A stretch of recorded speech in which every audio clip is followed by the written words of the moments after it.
আইজ হইতে যেই দিন বর্ষপূর্ণ হইবে সেই দিন সত্যবান নিশ্চয়ই মরিবে।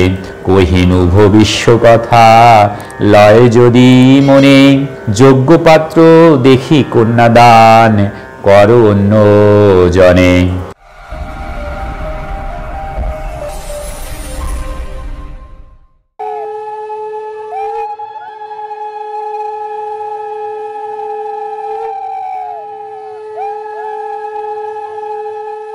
হরে কৃষ্ণা।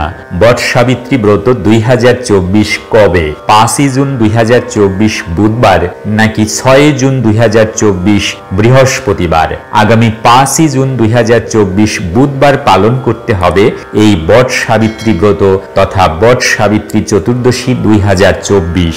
বাংলা জ্যৈষ্ঠ মাসের কৃষ্ণপক্ষের চতুর্দশী তিথিতে সধবা নারীরা যে ব্রত স্বামীর মঙ্গল কামনায় পালন করেন সেটিকেই বটসাবিত্রী ব্রত বলে। এবছরের বটসাবিত্রী ব্রত অনুষ্ঠিত হবে 5 জুন 2024 বুধবার। তবে ভারতবর্ষের বিভিন্ন অঞ্চল ভিত্তিক এই ব্রত পালনের রয়েছে বেশ কিছু ভিন্নতা এবং বিচিত্রতা, যেমনটা বিহার, পাঞ্জাব, উত্তরপ্রদেশ, হরিয়ানা এবং মধ্যপ্রদেশের মতো উত্তর ভারতীয় রাজ্যগুলিতে এই বটসাবিত্রী ব্রত উপবাসটি পালিত হয় জ্যৈষ্ঠ মাসের অমাবস্যা তিথিতে, আর দক্ষিণ ভারতে দিনটি জ্যৈষ্ঠ মাসের পূর্ণিমা তিথিতে পালন করা হয়। সেই অনুসারে উত্তর ভারতীয় রাজ্যগুলিতে এই বটসাবিত্রী ব্রত উপবাসটি পালিত হচ্ছে 6 জুন 2024 বৃহস্পতিবার, আর দক্ষিণ ভারতে পালিত হচ্ছে 21 জুন 2024 শুক্রবার। সুধী বৈষ্ণব ভক্তবৃন্দ,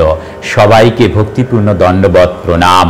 কৃষ্ণ কৃপাশ্রী সুরেশ চ্যানেলটির আরও একটি নতুন পর্বে আপনাদের সবাইকে সুস্বাগত। আজ আপনাদের জন্য এই বিশেষ আয়োজনের আকর্ষণীয় পর্বে রয়েছে বটসাবিত্রী ব্রত কি, বটসাবিত্রী ব্রতের গুরুত্ব কি, বটসাবিত্রী ব্রতের আচার কি, বটসাবিত্রী উপবাস উপাসনার উপকরণ সমূহ কি কি, বটসাবিত্রী ব্রত পুজো পদ্ধতি কি, বটসাবিত্রী ব্রত 2024-এর সঠিক দিন, তারিখ এবং পালনের সময়সূচি ইত্যাদি নানা বিষয়। আর এই সকল বিষয়ই এই ভিডিওটির মাধ্যমে আমি আপনাদের সামনে তুলে ধরছি। আপনারা সম্পূর্ণ ভিডিওটি অত্যন্ত মনোযোগ সহকারে দেখুন। হরে কৃষ্ণা। প্রেম চেয়ে বলুন রাধে রাধে, জয় রাধে। তো সুধী ভক্তবৃন্দ, প্রথমেই বটসাবিত্রী ব্রত কি? বাংলা জ্যৈষ্ঠ মাসের কৃষ্ণপক্ষের চতুর্দশী তিথিতে সধবা নারীরা যে ব্রত স্বামীর মঙ্গল কামনায় পালন করেন সেটিকেই বটসাবিত্রী ব্রত বলে। মহাভারতের বন পর্বের অনুসারে সাবিত্রী তার স্বামী সত্যবানের প্রাণ ফিরিয়ে আনতে একটি বটগাছের নিচে বসে তপস্যা করেন, আর এভাবেই তিনি স্বামীকে যমের মুখ থেকে ফিরিয়ে এনেছিলেন। ভারতীয় উপমহাদেশীয় নারীর আবহমান কাল সঞ্চিত আশা, আকাঙ্ক্ষা এবং জাগতিক কামনার পবিত্র প্রকাশ ঘটেছে অনন্য সব ব্রত পার্বণে। তেমনি এক ব্রতের নাম সাবিত্রী চতুর্দশী ব্রত বা বটসাবিত্রী ব্রত। স্বামীর দীর্ঘ জীবন কামনায় এবং ব্রতীর শিথির সিঁদুর অক্ষয় থাকার কামনায় সধবা নারীরা এই ব্রত করে। পশ্চিমবঙ্গ এবং বাংলাদেশ ছাড়াও এই ব্রত উড়িষ্যা, বিহার, উত্তরপ্রদেশ, মধ্যপ্রদেশ, মহারাষ্ট্র, দক্ষিণ ভারতের তামিলনাড়ুতে পালন করা হয়। বট বৃক্ষের তলায় ব্রত পালন করা হয়। বটকে চিরঞ্জীবী বৃক্ষ বলা হয়। এই গাছে লক্ষ্মী নারায়ণের বাস বলা হয়। জ্যৈষ্ঠ মাসের কৃষ্ণা চতুর্দশী তিথিতে সধবা নারীরা এই ব্রত পালন করে। ব্রত করতে নৈবেদ্য, সিঁদুর, পঞ্চশস্য, ঘট, আম্রপল্লব, পিটুলি, 108টি দূর্বা, অশ্বত্থ বা বটের ডাল, সাবিত্রী, সত্যবান, ধর্মরাজের এবং নারায়ণের বস্ত্র ইত্যাদি প্রয়োজন। ব্রতের শেষে স্বামীকে প্রণাম করে সকলকে প্রসাদ বিতরণ করে সধবা এবং ব্রাহ্মণদের ভোজন করাতে হয়। প্রতি বছর জ্যৈষ্ঠ মাসের অমাবস্যা তিথিতে বটসাবিত্রী ব্রত পালন করা হয়, যা জ্যৈষ্ঠ অমাবস্যা নামেও পরিচিত। এটা বিশ্বাস করা হয় যে বটসাবিত্রী ব্রত পালনের দ্বারা এবং ভগবান বিষ্ণু এবং মা লক্ষ্মীজির আরাধনা করলে অবিচ্ছিন্ন সৌভাগ্য, সুখী বিবাহিত জীবন, সন্তান লাভ এবং স্বামীর দীর্ঘায়ু পাওয়া যায়। এর পাশাপাশি এই দিনে বিবাহিতা মহিলাদের দ্বারা সাবিত্রী, সত্যবান এবং বটবৃক্ষের পুজো করার প্রথাও রয়েছে। বট গাছের সাথে ভগবান বিষ্ণু এবং মা লক্ষ্মীর পুজো করার সময় বট সাবিত্রী ব্রত কথা শোনারও একটি প্রথা রয়েছে। তো সুধী ভক্তবৃন্দ, বট সাবিত্রী ব্রতের গুরুত্ব কি? হিন্দু পুরাণ অনুসারে এটি বিশ্বাস করা হয় যে ভাট বা বট গাছটি ত্রিদেবের জন্য দাঁড়িয়ে আছে, যা ভগবান বিষ্ণু, ভগবান ব্রহ্মা এবং ভগবান শিবের প্রতিনিধিত্ব করে। মনে করা হয় বটবৃক্ষের শেকড়ে ব্রহ্মা, কাণ্ডে বিষ্ণু এবং ডালে শিব থাকেন, আর কাণ্ড থেকে যে শিকড় বেরোয় তাতে সাবিত্রী দেবী অধিষ্ঠান করেন। মাতা লক্ষ্মীজি বটবৃক্ষেই অধিষ্ঠান করেন। তাই বটবৃক্ষের পুজো করে ভক্তরা সৌভাগ্য লাভ করে থাকেন। স্কন্দ পুরাণ, ভবিষ্যোত্তর পুরাণ, মহাভারত ইত্যাদির মতো অসংখ্য ধর্মগ্রন্থ এবং পুরাণে উপবাসের তাৎপর্য বর্ণিত হয়েছে। হিন্দু বিবাহিতা মহিলারা তাদের স্বামীর সমৃদ্ধি, সুস্বাস্থ্য এবং দীর্ঘায়ু কামনা করতে উপবাস করে এবং বট সাবিত্রীর পুজো করে। বট সাবিত্রী ব্রত পালন করাকে তার স্বামীর প্রতি একজন বিবাহিতা মহিলার ভক্তি এবং সত্যিকারের ভালোবাসার প্রতীক হিসেবে বিবেচনা করা হয়। শাস্ত্র অনুসারে সাবিত্রী বটগাছের নিচে বসে তার স্বামী সত্যবানকে পুনরুজ্জীবিত করেছিলেন। দ্বিতীয় কাহিনী অনুসারে ভগবান শিবের বর দ্বারা মার্কণ্ডেয় ঋষি বাল মুকুন্দের বটগাছের পাতায় তার পায়ের আঙ্গুল চুষতে দেখেছিলেন। তখন থেকেই বটগাছের পুজো করা হয়। বটগাছের পুজো করলে ঘরে সুখ শান্তি আসে, ধন লক্ষ্মীরও অধিবাস হয়। হরে কৃষ্ণা। তো ভক্তবৃন্দ, এবারে বট সাবিত্রী ব্রতের আচার কি? প্রথমত, সধবা মহিলারা সূর্যোদয়ের আগে আমলা বা ভারতীয় গুজবেরি এবং তিল দিয়ে পবিত্র স্নান করে এবং পরিষ্কার পোশাক পরে তারা সিঁদুর লাগান এবং চুড়ি পরেন। একজন সধবা মহিলার পরিধেয় সব বসন পরিধানপূর্বক নির্জলা উপবাস গ্রহণ করেন। দ্বিতীয়ত, বটগাছের কাছে প্রার্থনা করার পরে তারা এক কাণ্ডের চারপাশে একটি লাল বা হলুদ রঙের পবিত্র সুতো বেঁধে দেয়। তৃতীয়ত, মহিলারা বটবৃক্ষে ধান, ফুল এবং জল নিবেদন করে এবং প্রার্থনা পাঠ করার সময় গাছের পরিক্রমা তথা প্রদক্ষিণ করেন।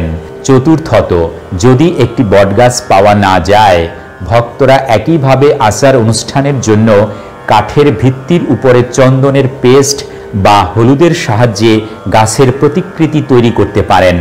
পঞ্চমত, বট সাবিত্রীর দিনে ভক্তদের বিশেষ এবং পবিত্র খাবার প্রস্তুত করতে হয়। পুজো শেষ হলে পরিবারের সকল সদস্যদের মধ্যে প্রসাদ বিতরণ করা হয়। ষষ্ঠত, মহিলারাও তাদের বাড়ির বয়স্কদের আশীর্বাদ চান। সপ্তমত, ভক্তদের পোশাক, খাদ্য, অর্থ এবং অন্যান্য প্রয়োজনীয় জিনিসগুলি গরিবদের দান করা উচিত। তো সুধী ভক্তবৃন্দ, বট সাবিত্রী উপবাস উপাসনার উপকরণ সমূহ কি কি? এবারে সেই উপকরণগুলো আমরা জেনে নিচ্ছি। বট সাবিত্রী উপবাসের উপাসনার সামগ্রীর মধ্যে রয়েছে সাবিত্রী সত্যবানের মূর্তি, ধূপ, প্রদীপ, ঘি, বাঁশের পাখা, লাল কলম, মৌচাক, কাঁচা তুলা, ছোলা যেটা ভেজানো, বট ফল, জল ভর্তি কলস ইত্যাদি। এবারে বট সাবিত্রী ব্রত পুজো পদ্ধতি। প্রথমত, এই দিন সকালে ঘর পরিষ্কার করার পর প্রতিদিনের কাজ সেরে অবসর নিয়ে স্নান করুন। দ্বিতীয়ত, এরপর সারা ঘরে পবিত্র জল ছিটিয়ে দিন। তৃতীয়ত, একটি বাঁশের ঝুড়িতে 7টি দানা ভরে ব্রহ্মার মূর্তি স্থাপন করুন। চতুর্থত, ব্রহ্মার বাম দিকে সাবিত্রীর মূর্তি স্থাপন করুন। পঞ্চমত, একইভাবে দ্বিতীয় ঝুড়িতে সত্যবান এবং সাবিত্রীর মূর্তি স্থাপন করুন। এই ঝুড়িগুলো বটগাছের নিচে নিয়ে রাখুন। এরপর ব্রহ্মা এবং সাবিত্রীর পুজো করুন। ষষ্ঠত, এখন সাবিত্রী এবং সত্যবানের পুজো করার সময় জ্যৈষ্ঠের মূলে জল দিন। সপ্তমত, পুজোয় জল, মলি, রলি, কাঁচা তুলো, ভিজানো ছোলা, ফুল এবং ধূপ ব্যবহার করুন। অষ্টমত, বটগাছকে জল দিয়ে সেচ দেওয়ার পর তার কাণ্ডের চারপাশে একটি কাঁচা সুতো বেঁধে 3 বার প্রদক্ষিণ করুন। ঘূর্ণন সংখ্যা 5, 7, 11 বা 21 বার হতে পারে। নবমত, সাবিত্রী সত্যবানের পাঁচালী পাঠ এবং বট সাবিত্রী ব্রত কথা শুনুন। দশমত, নগদ টাকা রেখে ভেজানো ছোলার বীজ ব্যবহার করে শাশুড়ির পা ছুঁয়ে শাশুড়ির আশীর্বাদ গ্রহণ করুন।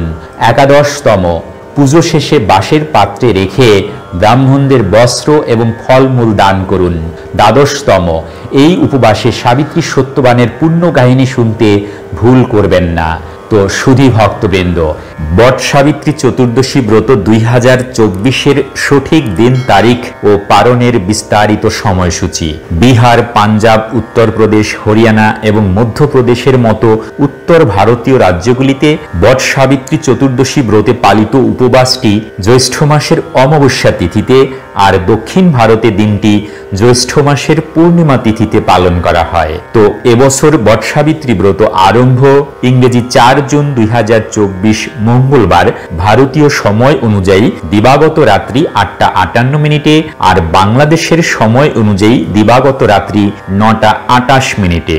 বট সাবিত্রী ব্রত শেষ ইংরেজি 5 জুন 2024 বুধবার ভারতীয় সময় অনুযায়ী দিবাগত রাত্রি 7টা 13 আর বাংলাদেশের সময় অনুযায়ী দিবাগত রাত্রি 7টা 43 বট সাবিত্রী ব্রত উপবাস ইংরেজি 5 জুন 2024 বুধবার বট সাবিত্রী চতুর্দশী ব্রতের পালনের সময় ইংরেজি 6 জুন 2024 বৃহস্পতিবার ভারতীয় তথা পশ্চিমবঙ্গ সময় অনুযায়ী সকাল 6টা 43 থেকে 9টা 22 মধ্যে, আর বাংলাদেশের সময় অনুযায়ী সকাল 7টা 13 থেকে 9টা 37 মধ্যে। হরে কৃষ্ণ, প্রেম চে বলুন রাধে রাধে, জয় রাধে।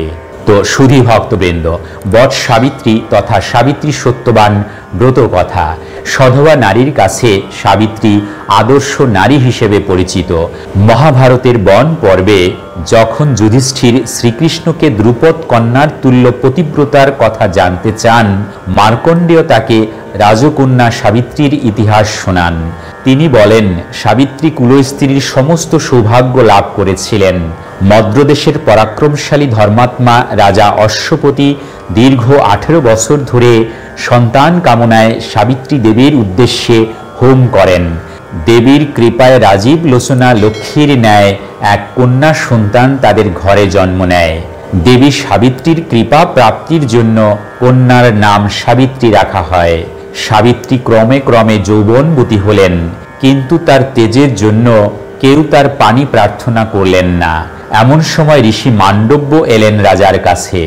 সব শুনে বললেন, সাবিত্রী নিজের স্বামী নিজেই সন্ধান করুক। কিছুকাল পরে সাবিত্রী জানায়, শাল্য দেশের রাজা দুমত সেন এবং রানী মালবিকার পুত্র সত্যবানকে তিনি স্বামী হিসেবে মনোনীত করেছেন। কিন্তু রাজা দুমত সেন অন্ধ হয়ে যাওয়ায় শত্রু সুযোগ পেয়ে তার রাজ্য হরণ করে। তিনি স্ত্রী পুত্র সহ এখন মহারণ্যে থাকেন। পুত্র সত্যবান মহান দাতা, ব্রাহ্মণ সেবী, সত্যবাদী এবং চন্দ্রের ন্যায় প্রিয় দর্শন। সাবিত্রীর কথা শুনে নারদ মুনি বলেন, আইজ হইতে যেই দিন বর্ষপূর্ণ হইবে, সেই দিন সত্যবান নিশ্চয়ই মরিবে। কহিনু ভবিষ্য কথা লয় যদি মনে, যোগ্য পাত্র দেখি কন্যাদান কর অন্য জনে। হাত কি দুর্ভাগ্য! সাবিত্রী না জেনে সত্যবানকে বরণ করেছে। 1 বছর পর তার মৃত্যু হবে, কিন্তু নিজ সিদ্ধান্তে অনড় সাবিত্রী সত্যবান ছাড়া অন্য কাউকে বিয়ে করতে রাজি হলেন না। সাবিত্রী নারদের কাছে আশীর্বাদ ভিক্ষা করলেন। নারদ সধবা হওয়ার আশীর্বাদ দিয়ে চলে গেলেন। এরপর মা বাবার আশীর্বাদ নিয়ে ধুমধাম করে বিবাহ সম্পন্ন হলো। সাবিত্রী সত্যবান তপবনে আনন্দে সংসার যাপন করতে লাগলো। কিন্তু সাবিত্রী নারদের কথা স্মরণে রাখলেন। সত্যবানের আয়ু শেষ হতে যখন আর 4 দিন বাকি, সাবিত্রী ত্রিরাত্রি ব্রত পালন করলেন লক্ষ্মী নারায়ণের নামে। নিয়ম মতো ব্রত সমাপ্তি হলো। ওদিকে সত্যবান বনে কাঠ কাটতে গিয়ে শরীর খারাপ নিয়ে বটবৃক্ষের তলায় সাবিত্রীর কোলে শুয়ে শেষ নিঃশ্বাস ত্যাগ করলেন। সাবিত্রী খুব কাঁদতে লাগলেন। বনের মধ্যে অন্ধকারের মধ্যে হঠাৎ জ্যোতিময় দেবমূর্তি দেখা দিলেন। তিনি ধর্মদেবতা যম। সাবিত্রী এতটাই পতিব্রতা যে যমের দূতেরা তার কাছ থেকে সত্যবানকে নিয়ে যেতে পারছেন না, তাই স্বয়ং যমরাজ এসেছেন। যমরাজ সত্যবানের দেহ থেকে অঙ্গুষ্ঠ পরিমাণ পুরুষ সূক্ষ্ম বা লিঙ্গ শরীর পাশবদ্ধ করে টেনে নিলেন এবং সেই স্থান ত্যাগ করলেন। সাবিত্রী যমরাজের পশ্চাৎ অনুসরণ করতে লাগলেন এবং বললেন, স্বামী যখন থাকছেন না তখন আমাকেও নিয়ে যান ওর সঙ্গে। যমরাজ বললেন, তোমার আয়ু শেষ হয়নি, তাই সঙ্গে যেতে পারবে না, অন্য কিছু তুমি বর চাইতে পারো। সাবিত্রী তার অন্ধ শ্বশুরের চোখ দুটি ফেরত চাইলেন। তথাস্তু বলে যম চলতে শুরু করলেন। সাবিত্রীও আবার যমের পিছু নিলেন। সাবিত্রীর নানান কথায় সন্তুষ্টি লাভ করে যমরাজ আরো 3টি বর দিলেন। প্রথম বরে যমরাজ সাবিত্রীর শ্বশুরের রাজ্য ফিরিয়ে দিলেন। দ্বিতীয় বরে সাবিত্রীর পিতার শতপুত্রের বর দিলেন। তৃতীয় বরের জন্য সাবিত্রী বললেন, আমার গর্ভে সত্যবানের ঔরসে যেন বলবীর্যশালী শতপুত্র হয়। যমরাজ তথাস্তু বলে সত্যবানকে নিয়ে চললেন। সাবিত্রী বললেন, সাধুজন সর্বদা ধর্মপথে থাকেন, তারা দান করে অনুতপ্ত হন না। আপনি আমার স্বামীর ঔরসে পুত্র হবার বর দিয়ে স্বামীকে নিয়ে চলে যাচ্ছেন। যমরাজ চিন্তায় পড়ে গেলেন এবং সত্যভ্রষ্ট হবার ভয়ে সত্যবানকে শাপমুক্ত করে নবজীবন দান দিলেন। যমরাজ চলে গেলেন। সাবিত্রী সত্যবানের মৃতদেহের কাছে ফিরে এসে কোলে স্বামীর মাথা তুলে নিলেন। কিছুক্ষণের মধ্যে চেতনা ফিরে পেলেন সত্যবান। যমের সকল আশীর্বাদ ফলপ্রসূ হল। যথাকালে সাবিত্রীর শতপুত্র হল। শাস্ত্র মতে এই সাবিত্রীর উপাখ্যান যে ভক্তিভরে শোনেন সে সুখী এবং সর্ববিষয়ে সিদ্ধকাম হয়। এই ব্রত পালনের মধ্য দিয়ে সধবা নারীর গভীর নিষ্ঠা পরিলক্ষিত হয়। যমরাজ সাবিত্রী দেবীর বিচক্ষণতা এবং স্বামীর জন্য আত্মত্যাগের দ্বারা প্রভাবিত ও মুগ্ধ হয়ে তাকে সত্যবানের জীবন দান করেছিলেন। সেই দিনটিতেই বট সাবিত্রী ব্রত উদযাপিত হয়ে আসছে হিন্দু বিবাহিতা নারীদের দ্বারা। নিজ স্বামীর দীর্ঘায়ুর জন্য হাজার হাজার বিবাহিতা হিন্দু নারী পালন করেন এই ব্রত। তো সুধী ভক্তবৃন্দ, বট সাবিত্রী ব্রত কি? বট সাবিত্রী ব্রতের গুরুত্ব কি? বট সাবিত্রী ব্রতের আচার কি? বট সাবিত্রী উপবাস উপাসনার উপকরণ সমূহ কি কি? বট সাবিত্রী ব্রত পুজো পদ্ধতি কি? বট সাবিত্রী ব্রত 2024-এর সঠিক দিন তারিখ পালনের সময়সূচি কি? ইত্যাদি নানা বিষয়। আর এই সকল বিষয়ই এই ভিডিওটির মাধ্যমে আমি আপনাদের সামনে তুলে ধরলাম। এই দুর্লভ মানব জীবনকে সার্থক করে তুলতে সর্বদা কৃষ্ণ ভাবনায় সম্পৃক্ত থাকুন, ভালো চিন্তা ও কাজ করুন। মনে রাখুন, জীবন এবং মুক্তির পাথেয় পরমেশ্বর ভগবান শ্রীকৃষ্ণ। আর তাই এই ভিডিওটি ভালো লাগলে আর জীবন চলার পথের যে কোনো কঠিন সমস্যা এবং পারমার্থিক জিজ্ঞাসার সহজ ও সঠিক সমাধান পেতে চ্যানেলটি সাবস্ক্রাইব করে বেল আইকনে ক্লিক করে রাখুন। লাইক, শেয়ার এবং কমেন্ট করুন। আজকের মতো এখানেই সমাপ্তি ঘোষণা করছি। দেখা হবে পরবর্তী কোনো আকর্ষণীয় পর্বে। ততক্ষণ পর্যন্ত আপনারা সকলেই ভালো থাকুন, সুস্থ থাকুন। হরে কৃষ্ণ, হরি বল। প্রেম সে বলুন রাধে রাধে, জয় রাধে।